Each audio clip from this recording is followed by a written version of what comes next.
extended her on-base streak to 20 games with that first inning single.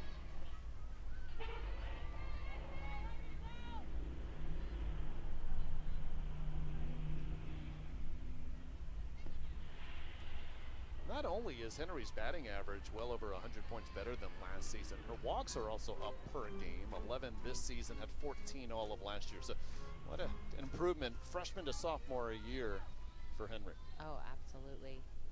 I feel like that's becoming quite the theme here for the Texas Longhorns. That'll find the hole in the left. A 2 for 2 days so far for the Texas center fielder.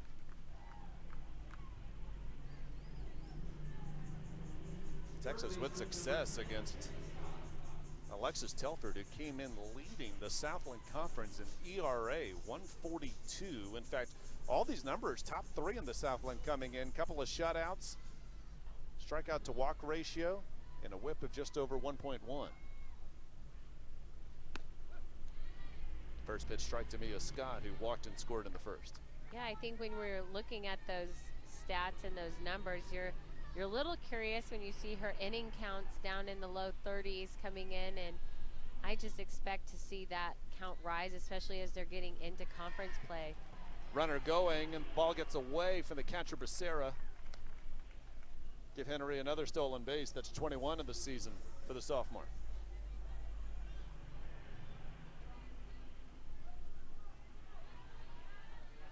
You know, I always have a little bit of beef with that, being a former catcher, when you have a wild pitch that was way out of the zone, and yes, she was in motion, but do I get that stolen base, or does it get, is it a wild pitch? Would your coaches keep track, though, of stolen bases allowed with and without wild pitches, just to make those numbers better? No. No, not at all? I don't think they need do. to start. Yeah, exactly. Yeah, Becerra didn't have a chance. 2-2 now the count.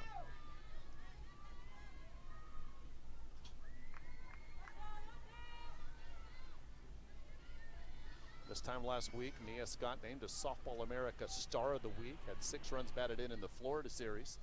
The Longhorns took 2 of 3. She's worked the count full.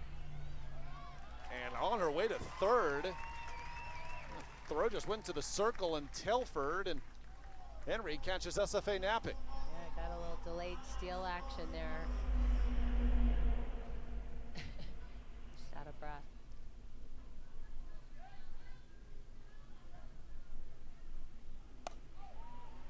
Lifted to center. Berkland under it with the catch, but the 2 stolen bases will allow Henry to come in to score on the sac fly. Second checker, it's an easy delay seal with her speed.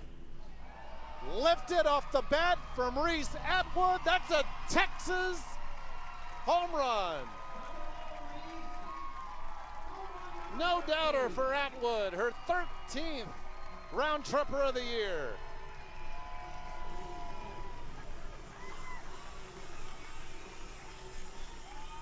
I feel like Reese Atwood was able to step into the box. She already faced her once. The very first pitch she saw, able to take Telford deep.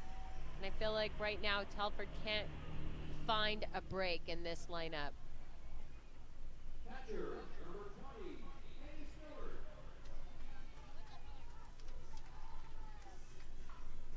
And for Atwood, with Texas elevating its lead to 7-0 with 2 outs in the bottom of the second. So this is updated now.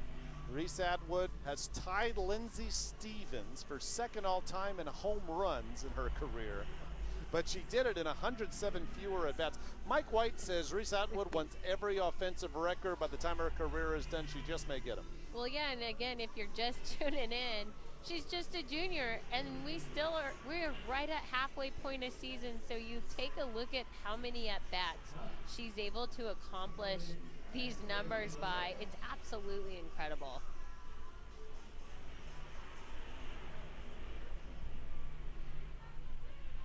th career hit with that long ball.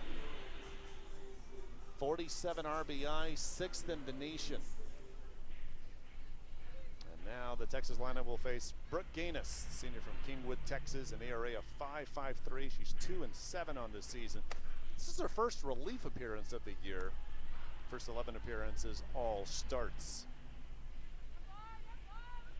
Extra base hit has been Gaines' issue. 31 extra base hits allowed in those 50 and 2/3 innings coming in.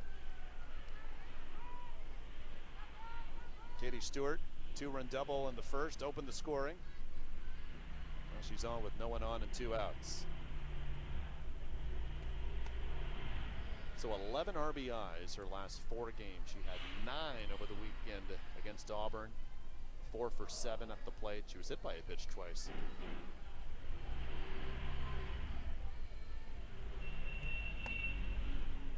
A 4-pitch walk to start Gaines' outing. Coach Jackson talked about Gaines and the fact that she has a really tight spin, a really good off speed. He feels like there's a pitcher on the staff he knows he can just rely on. It's always going to be Brooke, and I think a lot of that has to do with her being the senior. She is a leader on this team. Off the bat of Simmons, charging Varga on to first, and a nice play to end the. Add that one in there. But so far, Mac Morgan's faced the minimum. Chloe Renault, and the 7-hole for SFA leads off the 3rd.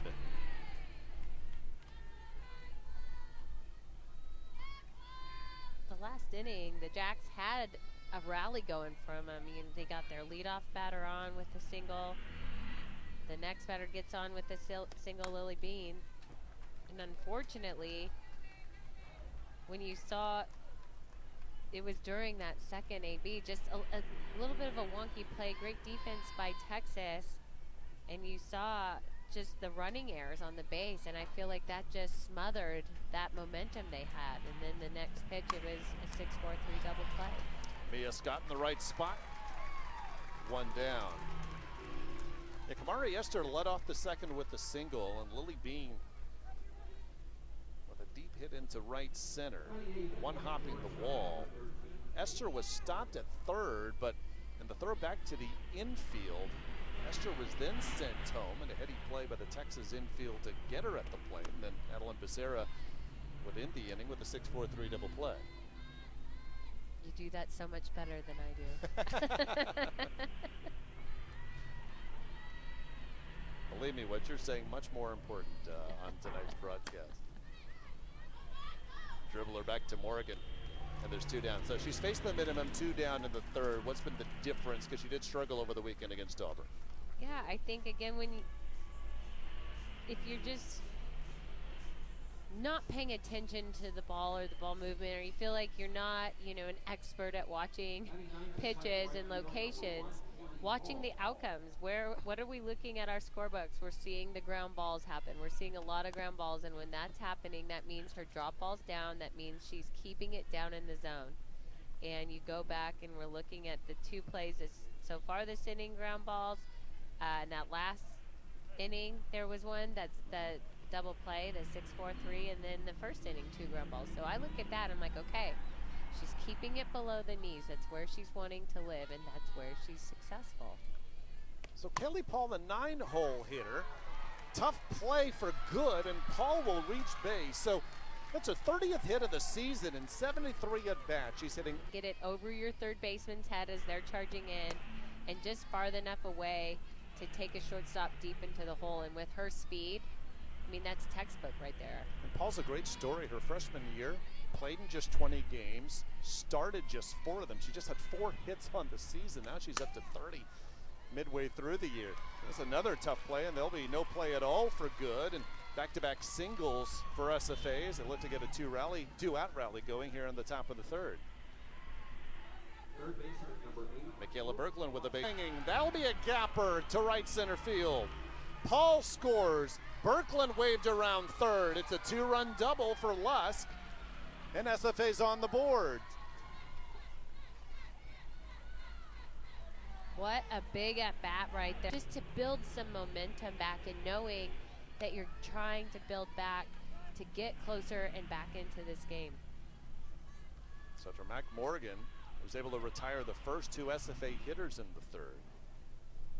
3 consecutive hits for the Lumberjacks to get them to within 7-2. Jeff Jackson has seen his Lumberjacks do well at the plate, especially with their patience, leading the Southland Conference in walks. Not really a power hitting team with those 12 home runs, but a solid .286 batting average, and his players coming through here in the third with 2 outs. Yeah, and when we talked with him yesterday, earlier this week, yesterday, it's only Tuesday, is he talked about how offense was the key and what they really focused on this fall, and so far he's really watching that pay off for his team. They had a 5-run 6th inning Sunday at Incarnate Word to rally for a 6-5 win. Before that, the Jacks offense played at just 2 runs in their previous 25 innings. So at this point, 7 runs in their last 5 innings, and perhaps more here. Into center, Henry's throw home, and that will easily get Hope Lusk at the plate. That ends the inning, but not before SFA's bats. Fan, you've only lost 1 game all season. Are you upset that Texas has leapfrogged the Sooners? I think all the Oklahoma fans are upset they didn't start the season #1, and quite frankly, we don't agree on much, me and Oklahoma fans. But when you win back-to-back national championships, I think you deserve to at least start #1. You got to lose the title, don't you? Vanessa Quiroga's reached base both times to the plate. Got the 5-run second started with a walk, and she leads off the third with a single. Well, they will decide things on the same field, the Sooners and Longhorns in Norman last weekend in April. I mean, before then, the schedule for Texas, they go to number 18 Mississippi State this weekend. Then you got Missouri, Tennessee, and LSU before Mike White's squad makes the trip to Norman.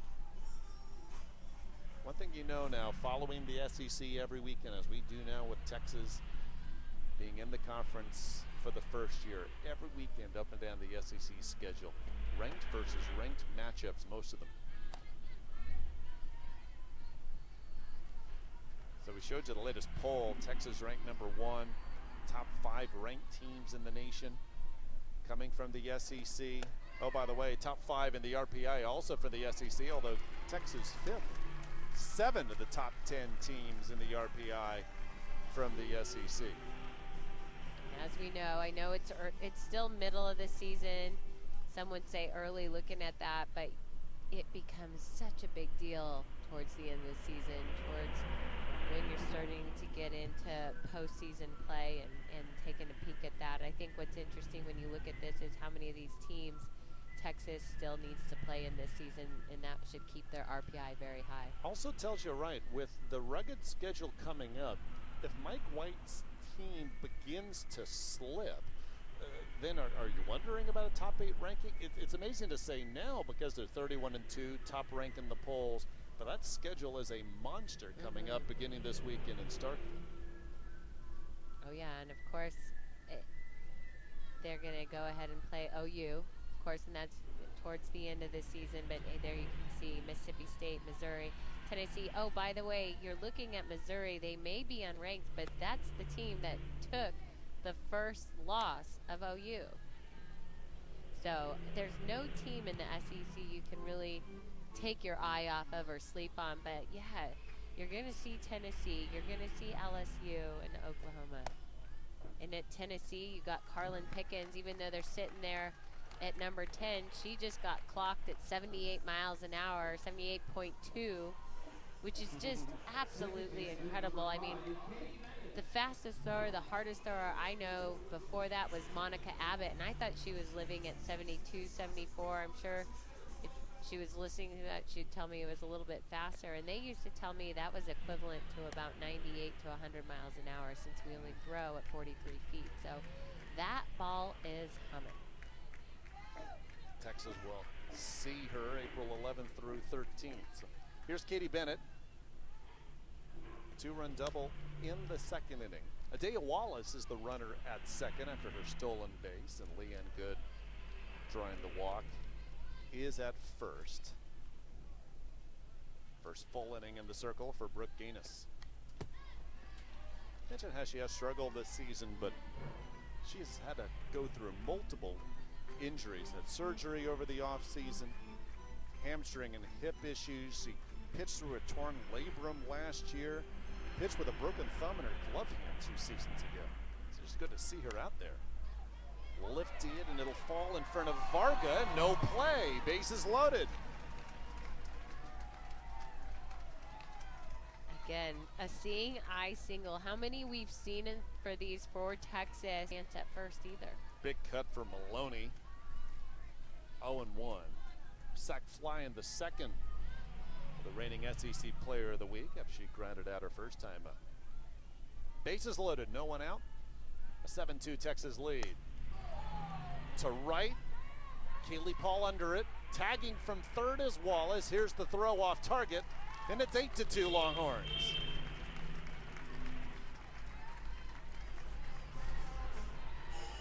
Two sac flies for Maloney tonight. Good move to third on the throw. So runners on the corners for Caden Henry. A couple of singles, 3 stolen bases, couple of runs scored. This deep to left, over the head of Renault and off the wall. Good scores. Bennett stops at third. An RBI double for Henry, and the Longhorns continue to pour it on. They're going to touch and go. They're going to slap and go, maybe even a hard slap. But I like the fact that these runners get on down in the lower half of the lineup. These 1 and 2 hitters have no problem getting deep fly balls. Now a 2-0 count to Mia Scott. Walked and scored in the first. Sac fly her last time up. 268 hits in the senior's career.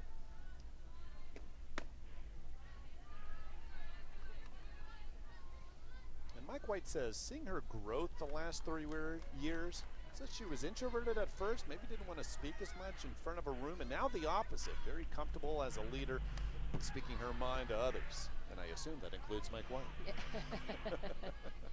Carefully, however. Yeah. Yeah, I think it's incredible to watch the growth of Mia Scott. You were talking about Caden Henry, and between year 1 and year 2, Mia Scott is the one I think of how every single year just has gotten stronger and stronger.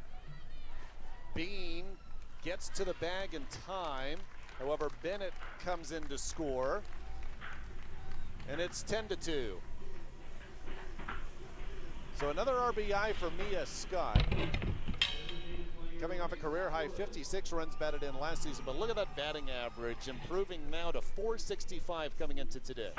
Yeah, it's just incredible. You watch these athletes, and that's when you know. I feel like that's how you know as a coach you're doing your job and really working the process, and your players are also working that process when you get to take a look at stats like that and see that they are consistently getting stronger. Reese Atwood with a deep fly her last time up, 15th home run of the year. This time a grounder to third, and Lusk on to Bean to end the inning. But Texas piling it on at home. 3 more runs in the third. 10-2 for top-ranked Texas. 7th hit of the day for SFA with no outs in the 4th.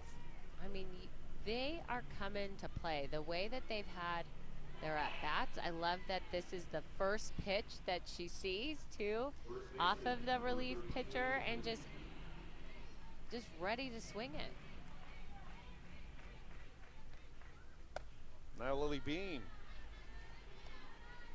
Most pivotal at bat for SFA came off the bat of Bean.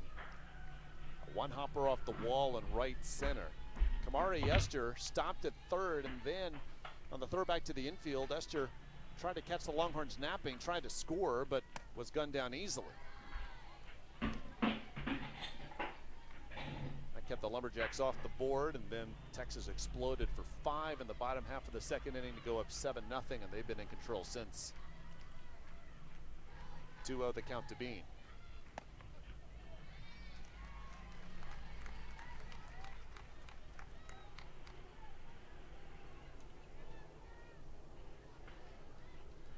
Extra inning softball. Tab Salmon is the number 4 recruit in the nation last year. She's from Beaumont, California. Count now 2-2.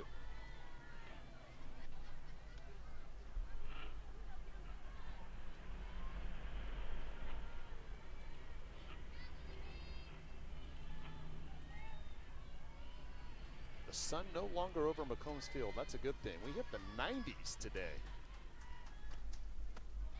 just late March. It's just Guess nowadays. too soon. Yeah, I guess nowadays though, is that a surprise in Central Texas? Yeah, no.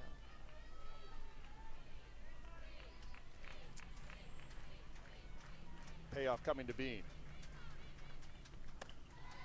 And the first two hitters have reached base for SFA here in the fourth. Trying to get a beat right here on Salmon a little bit, and I don't feel that I'm watching her quite as crisp.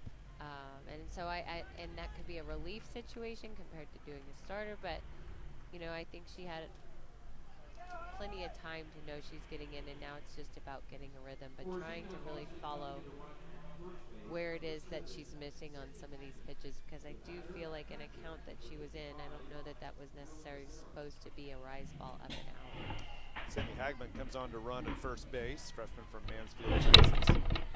Kamari Esther at second. No outs for Becerra.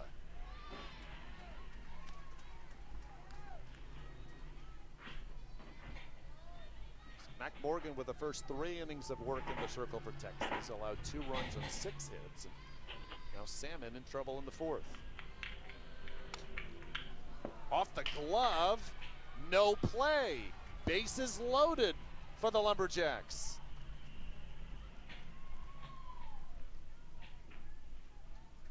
That has found its offense. 5 runs in the 6th Sunday at Incarnate Word after they had been held at 2 runs their previous 25 innings. Now here against top-ranked Texas, they're up to 8 hits with nobody out in the 4th, couple of runs, and looking for more. Lumberjacks not going away despite this big deficit. Yeah, I mean, hats off to the Jacks to just keep fighting back inning after inning, and the way that they've been able to do it throughout the entire lineup. Really, when you're looking at it, it's not just a couple players, but they are making really good at bats. I think other than the very first inning, right? That was their true 1, 2, 3. Even though inning 2 shows 1, 2, 3, there were a couple hits in there and a double play. But I do feel like they've done a great job not swinging at pitches out of the zone. You're not having any wasted at bats. They fight and foul balls off, and clearly seeing it well tonight. 2, and now the count to Renault with no place to put her. Yeah, and right now with Salmon, I just see that she is missing up in the zone. I feel like she's not able to really keep those east to west pitches staying that way. They keep floating up. So Lala Gutierrez is in the pen for Texas. That's a strike. Good job by Katie Stewart behind the dish there. It's a little bit of a missed pitch, and she was able to get her body around it and get that one called a strike still.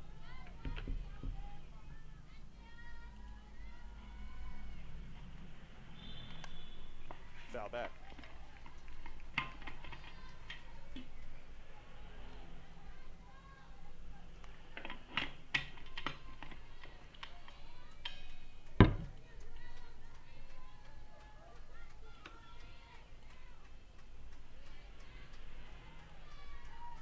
Ready for the 2-2.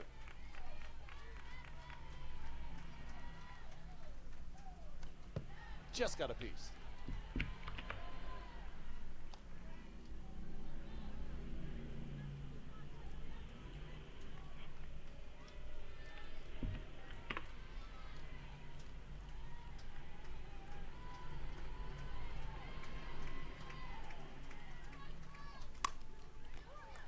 Into the glove of Scott, on to home for the force. Brother Brister on at third for Scott with the assist, and there's one down.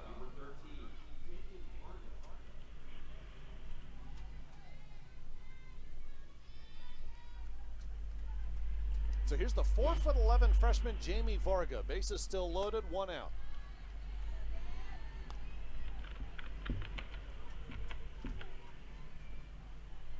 Vic Hunter out in left. Sophomore from Houston. Varga 0 for 1. Strike on the inside corner.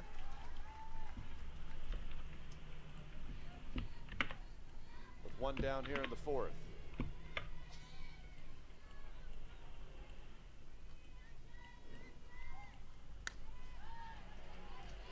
Now I'm starting to see Salmon settle in a little bit. The last two pitches, I feel like that's where she wants to live. Those are going below the knees. I know she's got that rise ball and there's a time and a place for it, but I think in this situation with the bases loaded, getting ahead, she's got to have a pitch she knows she can get called a strike, and that's what we're seeing right those last two. There's that rise ball, supposed to be out of the zone. It's an 0-2 pitch. Or 1-2, excuse me, no 2-2.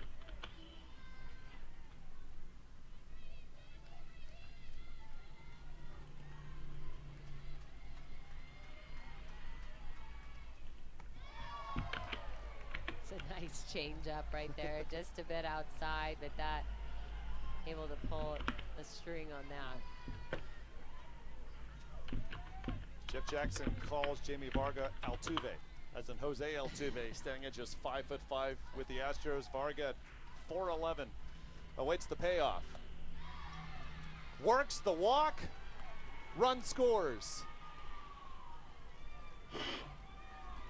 And it's 10-3.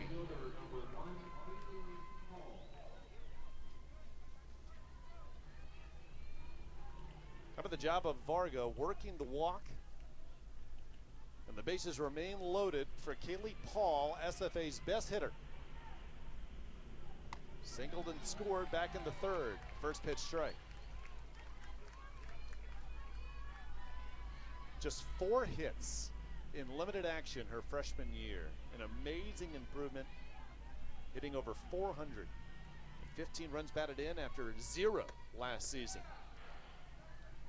Just an incredible story there, and knowing that, you know, she came to Coach Jackson and said, this is something that I want to do, I want to play. And he said, you have it in you. I know you have the work ethic, and you keep going out there. And I feel like she kept getting every opportunity. What did he say?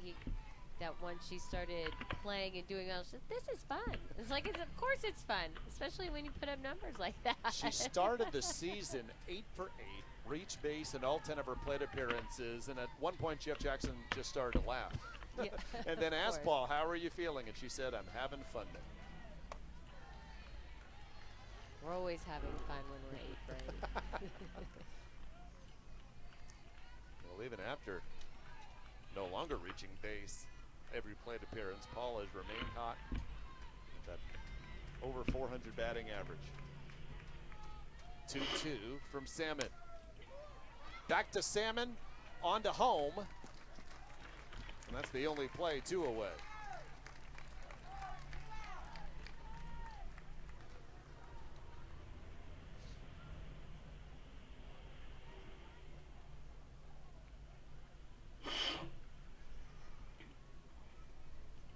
So bases remain loaded. Now 2 outs, a run is in. I guess that's the only thing. I feel like it was bang bang, but again, if they're going to conference about anything, it's going to be that one. I know the ball was high. She's going to take that glove up there. Does that take her foot off the plate? Ball is confirmed. 2 away for Salmon. SFA. Every batter has reached base. And now the call confirmed, and again, that is the second out. SFA still limited to just a run so far here in the fourth. And now the player SFA calls Nurse Mick, working on her nursing degree. Senior from Liberty, Texas, 169th start of her career. Berkland looking to come up with a big hit with the bases loaded. I like that pitch call right there. Start off with that off speed there, and it's so slow. It's so good. Makes the rest of them gonna look that much faster. Count 0-2 to Berkland, who got engaged over the Christmas break. She's made the Dean's List every year, made the President's List one year. There's plenty of success awaiting this young lady when her college career is over. Salmon looking to get out of the jam. 0-2.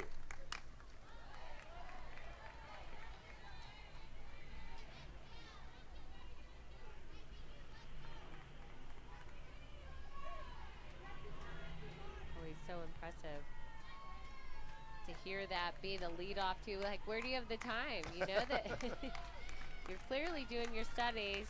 She's had to miss some games this season because of her studies. Got her. Cam Salmon comes through and limits the damage to a run. Longhorns so far, but all Longhorns with 10 on the board already, and Katie Stewart got it started with a 2-run double in the first.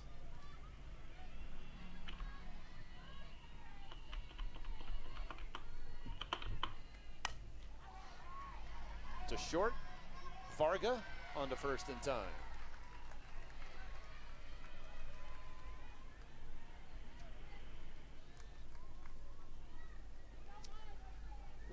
Reagan Hall in the circle now for SFA. Team leading 19th appearance of the season, 13th out of the pen. She's 4-5 with an ERA of 4.33 coming in. She'll face Vic Hunter, hitting 185. This is her 28th at bat of the season, sophomore from Houston.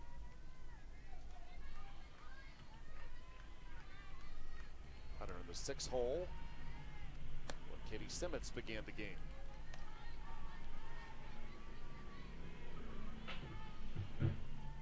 Midweek affair for the Longhorns, and then they'll head to Starkville in a couple of days, begin a 3-game set at Mississippi State on Friday.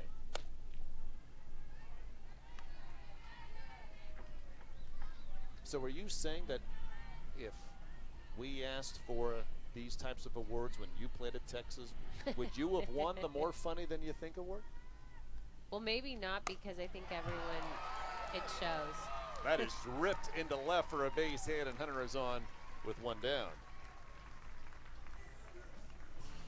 So I think it wouldn't have been any surprise.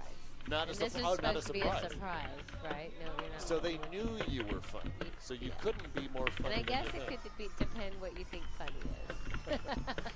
Did your teammates laugh? I think so. Yeah. Okay, I then- know they did. Then that counts.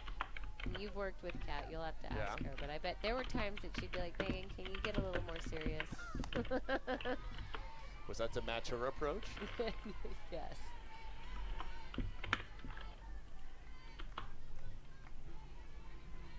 Vanessa Quiroga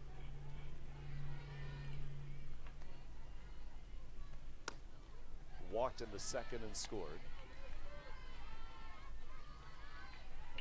Senior from Corpus Christi. 10 hits for the Longhorns to 8 for the Lumberjacks.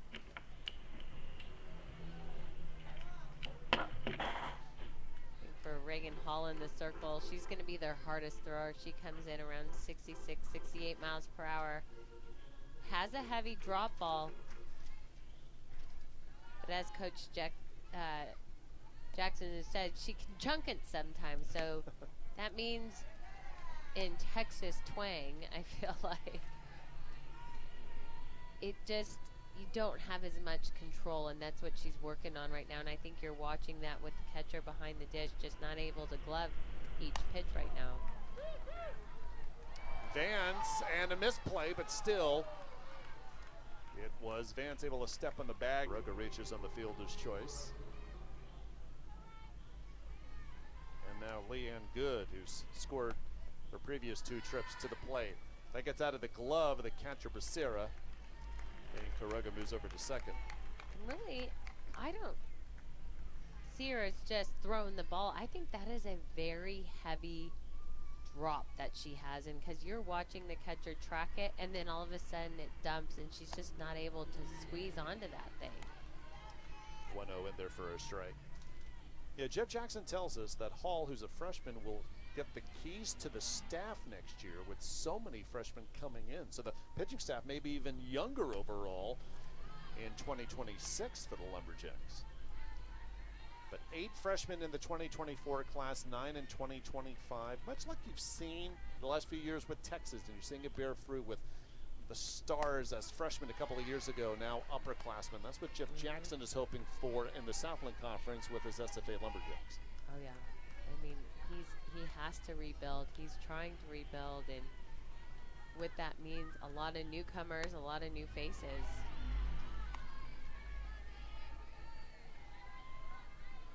Now, they may be 14 and 17 this year, but this Lumberjack team went 16 and 39 last year, so they're just 2 wins away from tying their total win total in 2024. To right, Paul, there for the out. And for the first time tonight, Texas off the board, but still a comfortable 10-3 lead for the top-ranked team. It's Salt Lake City. Other times they go to Las Vegas. Those are long days traveling to a place where you'll have a conference series. And then Jeff Jackson was telling us sometimes it'll take all day to get back. Had to wake up at 5 a.m. to get to the Seattle airport. Almost a 5-hour flight, 2-hour time difference. It's very late at night before they get back to Nacogdoches. Then you have to get up, go to school in the morning. Then you have that midweek game. Yeah, I mean, you've got to be so happy to be back or be in the Southland Conference. And not only just that, when we first brought it up, he mentioned for the past 5 years being in the Southland Conference, they've had higher RPI rankings than when they were in the WAC. Or as a total, those teams were getting higher RPI rankings. So when you're trying to build a team and now you've got a conference that's going to help your power ranking as well, I think that's 2 really big wins for us, specifically softball. Before the move to the WAC, SFA was a very long-time member of the Southland. I'll just say they're back where they belong. Conference realignment, teams like SFA, Abilene Christian still in the WAC. Other teams from Texas were in the WAC at one point. They had dreams of becoming an FBS conference in football, maybe even a 2-bid league in men's basketball, but never happened. And teams started to leave the WAC not long after they joined it. And so all those dreams were dashed pretty quickly. And I think SFA did the right thing heading back to the Southland Conference. Regional rivalries renewed and obviously much less travel. It's a full count to Hope Lusk, who's leading off the 5th. Salmon gets her for the first out. Back-to-back strikeouts for Salmon, going back to the last out of first pitch strike to Ellie Vance. Senior from Victoria, British Columbia, Canada. It's interesting, this Jack's lineup, almost everyone from the state of Texas, but Vance is one of 3 players from the province of British Columbia. Then you have 1 player from Kirkland, Washington, and that's it. Oh, nice heady play. Bennett able to stay with it after that was off the...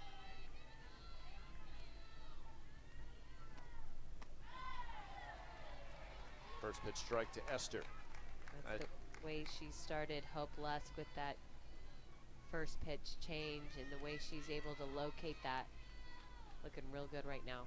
Couple of singles for Esther so far. Popped up. An easy play by Brister, and it's a 1-2-3 inning for Salmon after she struggled in the 4th. Texas needs 1 in the... Ruled an E6, and here is Maloney. 5 for 6 over the weekend against Auburn. 3 runs batted in. And because she is 0 for 1, the batting average for the season now down to .485. Runner going. Throw down. Got her. What a great tag applied by the shortstop Varga, and there's 1 down in the 5th. Texas has been running all night, so a huge make that tag on the back is her foot on the bag, but they didn't argue it. Her head coach calls her Altuve. I have seen Jose Altuve do that many times in his brilliant Astros career. Altuve's now in left field, which just sounds odd to say. 3-1 the count to Maloney.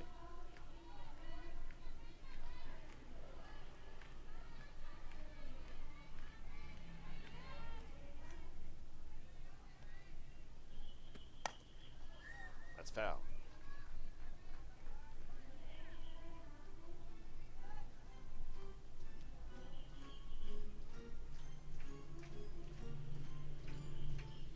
Texas ranked number 1 in the nation in all the major polls after Oklahoma ended its 28-0 start to the season, losing game 2 of their series at Missouri.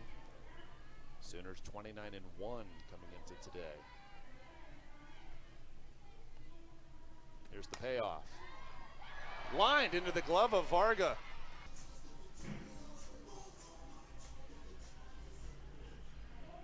Kaden Henry has had herself a night. A 3-hit night, 3 stolen bases, 2 runs scored.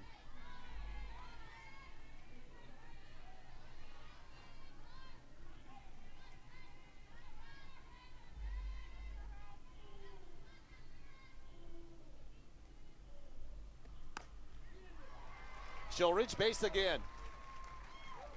Her perfect night continues. Have a day, Kaden Henry. I feel like you just watched all 3 lefties right now against Hall get that line drive and being able to stay on it this time, getting it up the middle. She's like, I'm not dealing with Varga.